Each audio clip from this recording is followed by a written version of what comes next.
அன்னையின் பிறப்பை பத்தி எல்லாத்துக்குமே தெரியும். அதனால அன்னை மரியா விண்ணகத்தின் வாயில் என்ற தலைப்பிலே சிந்திக்க அழைக்கிறேன். எப்படி அன்னை மரியா விண்ணகத்தின் வாயிலாக இருக்க முடியும்? வாசல்லாம் நமக்கு தெரியும். நம்ம வீட்டில் இருக்கிற அம்மாங்கள்லாம் என்ன பண்ணுவீங்க? காலையில எழுந்திரிச்சா வாசல் தெளிச்சு கோலம் போடுவோம். எதுக்கு போடுறோம்? எதுக்கு வாசல் தெளிச்சு கோலம் போடுறீங்க? வீட்டுக்கு முன்னாடி எல்லாம் சுத்தம் பண்றீங்க. காலையில எல்லா நாளும் செய்றீங்க, வாசல் கூட்டி கிளீன் பண்றீங்க. எதுக்கு?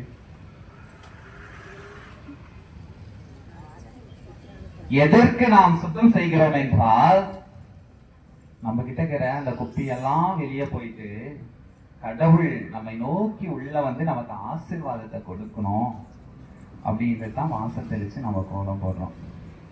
அதே போல நம்ம வீடு கட்டும் போது கிரக பிரதேசத்துக்கு நிலமாலைன்னு ஒண்ணு பெருசா போடுவோம். முன்னாடி வாசக்காலுக்கு தான் போடுவோம். ஏன் போடணும்? வாசக்காலுக்கு ஏன் முக்கியத்துவம் கொடுக்கணும் அப்படின்னு பார்த்தீங்கன்னா, தமிழ் மரபு சொல்லுது, வாசல் இல்லா வீடு வானம் பார்த்த பூமி போன்றது. வாசல் இல்லா வீடு வானம் பார்த்த பூமி போன்றது. வாசல் இல்லா வீட்டில் வாழ்வதை விட வசதி இல்லா வீட்டில் சொர்க்கமாக வாழ்ந்து விடலாம். வசதி இல்லா வீட்டுல சொர்க்கமாக வாழ்ந்து விடலாம், ஆனால் வாசல் இல்லா வீட்டில் வாழ முடியாது. வாசல் நம்முடைய வீட்டுக்கும் சரி, நம்முடைய வாழ்க்கைக்கும் சரி மிகவும் முக்கியமானதாக இருக்கிறது. அதே போல எப்படி அன்னை மரியா விண்ணகத்தின் வாயிலாக இருக்க முடியும்? யார் சொன்னது? இதை பைபிள்ல எங்கேயாவது பார்க்க முடியுமா? அன்னை மரியா விண்ணகத்தின் வாயில் அப்படின்னு அன்னை மரியாவை பத்தியே அங்கங்க கொஞ்சம் கொஞ்சம் தான் இருக்கும். அன்னை பேசுற மாதிரி, அன்னையை பத்தி சொல்ற மாதிரி.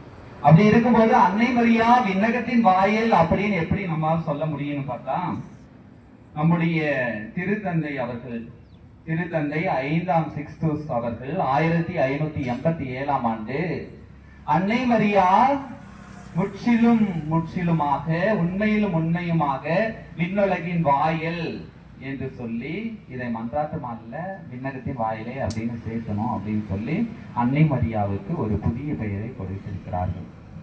இதற்கு முன்பதாகவே புனித அம்ப்ரோஸ் அவர்கள் தங்களுடைய மறைவுரையிலே அன்னை மரியாவை அன்றி வேறு யார்தான் விண்ணுலக வாயிலாக இருக்க முடியும்? அவர்தான் இயேசுவை உலகுக்கு அளித்தார். அதனால் அன்னை மரியா விண்ணுலகின் வாயில் தான் அப்படின்னு சொல்றாங்க. இப்படி வரலாறு சொன்னாலுமே திருவிவிலியத்தில் எங்கேயாவது சொல்லி இருக்கா அப்படின்னு பார்த்தா திருவிவிலியத்தில் இல்ல. அன்னை மரியா விண்ணுலகின் வாயில் அப்படின்ட்டு இல்லை. இருந்தாலும் ஒரு சில இடத்துல விண்ணுலகின் வாயில் அப்படின்ட்டு இருக்கு. எப்படின்னா, தொடக்க நூல் 28ஆம் அதிகாரம் 17வது இறைவார்த்தையில யாக்கோப்பு பெத்தேல் என்ற இடத்துல தூங்குறாரு. தூங்கும் போது அங்க கனவு வருது. அந்த கனவுல